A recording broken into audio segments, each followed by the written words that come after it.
There is a common psychological theory that if you isolate a group of teenagers from civilization, they will eventually descend into a state of violent, animalistic savagery. In 1966, this theory was put to a real-world test. 6 teenage boys were discovered on the uninhabited island of Ata, a desolate volcanic rock in the Pacific. They had been missing for over a year. But when rescuers reached the shore, they didn't find a group of warring factions or evidence of violence. They found a structured society with a garden, a permanent fire, and 6 healthy young men who had kept each other alive through sheer cooperation. This case study provides a rare data point for researchers, offering a direct, documented contrast to the theoretical models of social collapse that dominate modern fiction and psychology. The story began in June 1965 in Tonga. Bored and frustrated by the rigid rules of their Catholic boarding school, 6 teenagers decided to sail 800 kilometers across the ocean to find a new life in Fiji or New Zealand. They were almost entirely unprepared. They stole a 24-foot wooden sailboat and set out with no map, no compass, and only 2 sacks of bananas and a few coconuts for food. None of them had any experience navigating the open sea. On their first night at sea, they were hit by a massive storm. The winds shredded their only sail and snapped the rudder, leaving the small boat at the mercy of the Pacific currents. For 8 days, they drifted aimlessly.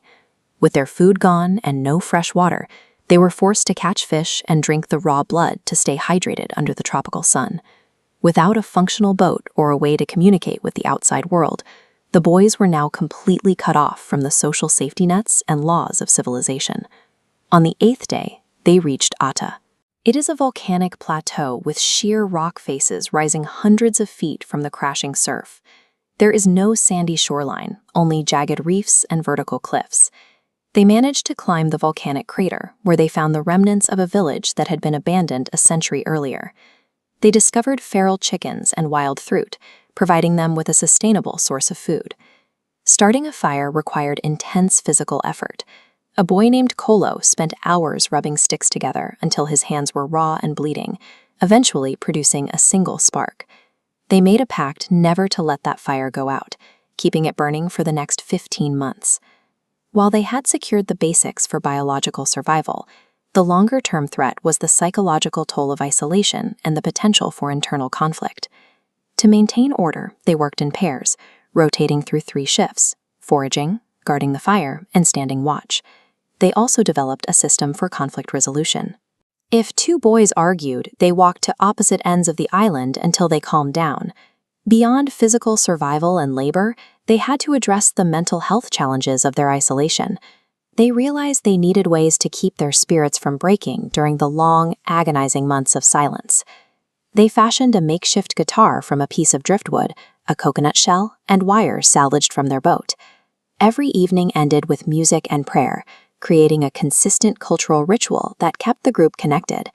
By adhering to these self-imposed rules for work, justice, and social bonding, the teenagers avoided the internal power struggles that often characterize smaller, isolated groups. Their social structure faced a crisis when Stephen fell from a 50-foot cliff. He suffered a compound fracture, a life-threatening injury in an environment with no antibiotics or doctors. Conventional survival logic suggests in a resource-limited environment, an injured member unable to work becomes a burden the rest of the group might eventually abandon. Instead, the boys set Stephen's leg using sturdy sticks and vines and kept him immobile while he healed.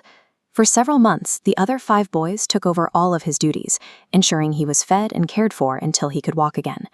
When Stephen eventually recovered, it confirmed that the group's survival was based on a system of mutual aid and shared responsibility, rather than individual competition.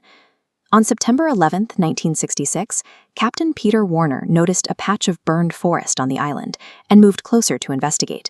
He was stunned when 6 boys swam out to his boat, identifying themselves as the Tongan castaways who had been presumed dead for over a year. Their return was bittersweet. While their families rejoiced, the owner of the stolen sailboat pressed charges. As soon as the boys stepped off the rescue ship, they were arrested and placed in a Tongan jail. Captain Warner intervened again, paying the fishermen for the lost boat and selling the story rights to a television station to secure the boys' release. He later hired them as permanent crew members on his own vessel, the Ata.